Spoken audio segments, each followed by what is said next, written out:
Men from the Intelligence Bureau. They took the USB drive. They took my notes. They said if I publish anything, I will be charged with violating national security. Meera closed her eyes. I am sorry. They knew, Inspector. They knew everything. How? They have been watching from the beginning. What do we do now? You do nothing. Forget you met me. Forget the story. They will destroy you. What about you? I do not know. She hung up. Saturday in the car, the rain started again. Everything had failed. The evidence was gone. The journalist was compromised. Her son was threatened. Vikram had faced the same choice, justice or family. He chose justice. He paid with his life. Meera was not Vikram. She was a mother first, detective second. Her phone rang again. Dr. Chakraborty. Have you made your decision? He asked. What do you want? Destroy Vikram's evidence. All copies. Walk away from this case. Never speak of it again. And if I do, your son lives. You live. Everyone lives. The pattern remains incomplete, which, in its own way, is interesting. How do I know you will keep your word? He laughed. You do not. But you have no choice. You cannot protect your son forever. You cannot guard him at all times. One lapse, one distraction, and he is gone. Meera felt tears on her face. You are a monster. I am a realist. Society creates monsters. Inspector, then pretends shock when we appear. 12 homeless men died because nobody cared. If anyone had cared, I would have been caught after the first victim, but nobody did. So I continued. Do you see? The real monster is indifference. Murdering innocent people. They were not innocent. They were society's refuse. I removed them. Cleanly. Efficiently. I even made it beautiful. A spiral, art and function combined. They were human beings. Were they? Or were they ghosts already? Invisible. Forgotten. I made their disappearance permanent. Meera wanted to scream, to shoot him through the phone. You have 1 hour. Chakraborty said. Bring Vikram's evidence to Presidency College. My office. Burn it in front of me. Then walk away, or your son becomes victim 13. The line went dead. Meera sat in silence. Rain drummed on the roof. Grid sight activated. Showed her 2 futures. Future 1. She burned the evidence. Arjun lived. Chakraborty walked free. 12 families never got justice. Vikram's sacrifice meant nothing. Evil won. Future 2. She defied him. Tried to protect Arjun. Failed. Lost her son. Lost everything. Evil still won. Both futures were in darkness. Unless there was a third path, one Vikram never saw. She called Inspector Harish. I need your help, one last time. I need you to arrest me. Silence. What? Arrest me, officially. Put me in lockup, tonight. Make it public, very public. Meera, have you lost your mind? Listen, Chakraborty threatened my son. He wants me to destroy evidence. If I am in police custody, I cannot destroy it. And I cannot be a threat to him. He has no reason to hurt Arjun. But you will be finished. Your career is already finished. But my son will live. That is what matters. Harish was quiet. Then what charge? Evidence tampering. Unauthorized investigation.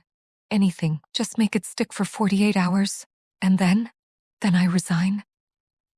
I take Arjun somewhere safe, far from here, and I let this case die. Meera, please, I am begging you. Another long silence. Where are you? Victoria Memorial. I will be there in 20 minutes, with a warrant. Thank you. She hung up. Took out the photocopies she had made of Vikram's evidence. Everything. Notes, photographs. The cassette tape converted to digital. She put them in an envelope, wrote an address, posted it.